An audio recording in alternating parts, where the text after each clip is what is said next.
Сәлеметсіңдер ме оқушылары, қазақ тіл сабағы 2 сынып. Күнделікті сабақтарды үзбей жіберіп алмас үшін каналға міндетті түрде тіркеліп алыңыздар. Бүгінгі 6 сабақтың тақырыбы У әріпінің жазылуы. Бүгінгі сабақта У әріпінің жазылу емлесін білетін боламыз. 21 жаттығуда мәтін берілген, мәтінді тыңда. Жануарлардың мерекелік киімдерін дайындау қызықты жұмыс.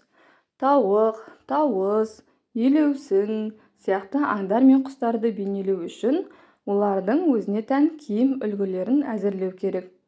Мұндай мерекелік киімдер рөлдік ойынды қызықты етіп көрсетеді. Мәтін не туралы? Сен өз қолыңмен осындай киімдер әзірлеп көрдің бе? Мәтін жануарлардың мерекелік киімдерін дайындау туралы.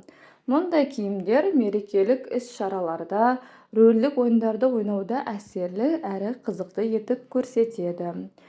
Тауық, тауыс сөздерін буынға бөліп айтып көр. У дыбысы қай буында тұр? Дауысты ма әлде дауыссыз ба? Тауық деген сөзде 2 буыннан тұрады. Тауық. Ал тауыс деген сөзде ол да 2 буыннан тұрады. Тауыс. У дыбысы дауыссыз дыбыс, себебі дыбысы дауысты дыбыстың алдында тұрғандықтан У дыбысы дауыссыз дыбыс болады. Және ол 2 буында тұр.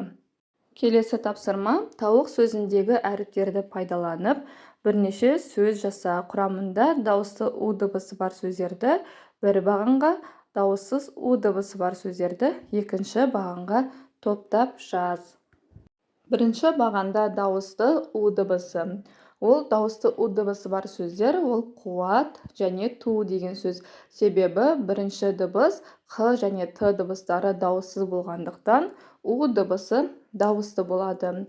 Екінші бағандағы дауыссыз дыбысы бар сөздер, олар тау, ау, уық, уақыт деген сөздер. Бұл жердегі У дыбысы дауыссыз болатын себебі алдындағы А дыбысы, тау деген сөздегі А дыбысы дауысты болғандықтан У дыбысы дауыссыз болады. Ал уық деген сөздегі У дыбысы дауыссыз болудың себебі дыбысы дауысты болғандықтан У дыбысы дауыссыз болады. Келесі тапсырма 22 жаттығу. Көп нүктенің орнына тиісті әріптерді қойып, сөйлемдерді көшіріп жаз. Бірінші сөйлем: оқушылар қойылымға қажет жануарлардың костюмдерін таңдады. Бұл жерде Н әріпінен кейін У әріпін қоямыз. Келесі екінші сөйлем: қойылымда қу, У әріпін жазамыз. Қойылымда қу түлкі ауыл маңын торыды. Ауыл дегенде У әріпін қоямыз. Келесі үшінші сөйлем: тауыстың киімі әдемі. Тауыс деген сөзде У әріпін қоямыз. Келесі төртінші сөйлем: қырғауыл киімін киген Дәуренді алғашқыда танымай қалдық. Қырғауыл дегенде У әріпін қоямыз, және Дәурен деген адам аты, ол жерге де У әріпін қоямыз. Келесі 23 жаттығу. Көбелек киімін киген Алуаның қанатындағы сөздерге назар аудар.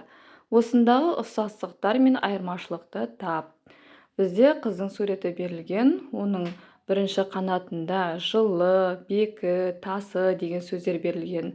Ал екінші қанатында жылу, беку, тасу деген сөздер берілген. Бұл сөздерді, олардың ұқсастықтары бастапқы түбірлес сөздер.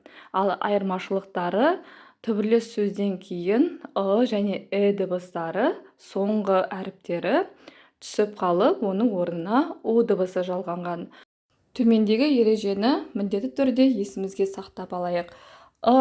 Дыбыстарына аяқталған сөздерге У дыбысы қосылса, дыбыстары түсіп қалады. Мысалы, оқы, оқу, торы, тору.